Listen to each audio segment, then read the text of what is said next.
So this is day 6 of our 16 days of activism of violence against violence against women that the world is observing and that Guyana has joined and has been faithful with following. And we've spoken about law, we've spoken about types of abuse, but today I wanted to talk about people. Avril Franklin was a member of parliament. He's now deceased, and he used to be sitting on the opposite side of the house with me.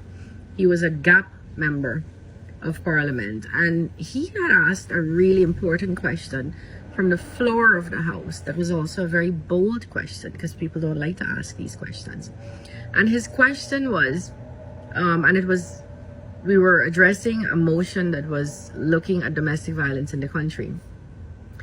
And his question was, where are the brothers and uncles and fathers and cousins of these women who are being abused? And I'm sure you can read into what he meant by that. Where are they? Why are they letting their cousins and daughters and sisters get abused?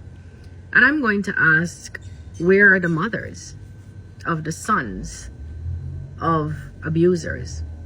And I'm not putting the blame on you, because we mustn't do that. An abuser is an abuser, and it's his error and his crime and his shame. But we also have to examine whether by our words and or our actions we encourage or turn a blind eye to the wrong things our sons are doing. We have to watch to see if by our language, overtly or covertly, we are justifying the mannersing of these girls and women. And to the mothers of the girls, mothers and aunties and cousins of the girls who are and friends, there's no reason. So don't find a reason and say, well, you shouldn't have done that because this would happen, or you should have expected that, those blows, because you know how he is. Don't excuse it. So I'm talking to the people around abusers and abused. What is your language? What is your action?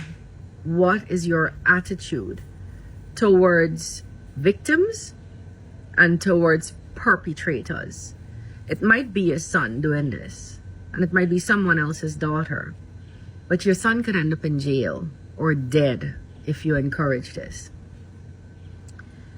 And so you might not be doing him any favors if you defend it. Same with the mothers and parents and siblings and so on of women and girls. If you find ways to justify why they're being beaten, tell them, well, you should have worn that dress if you know he doesn't like that it's so short. Or you should have come home earlier because you know he don't like when you're out late. Then, you could be causing a lot of harm. What victims need is support, and what perpetrators need is firm reprimand that lets them understand that they're not supported in their behavior. So I'm asking the people around perpetrators and victims to examine yourself and see if you're happy with the actions that you have taken, either verbally or actually. So, day 6.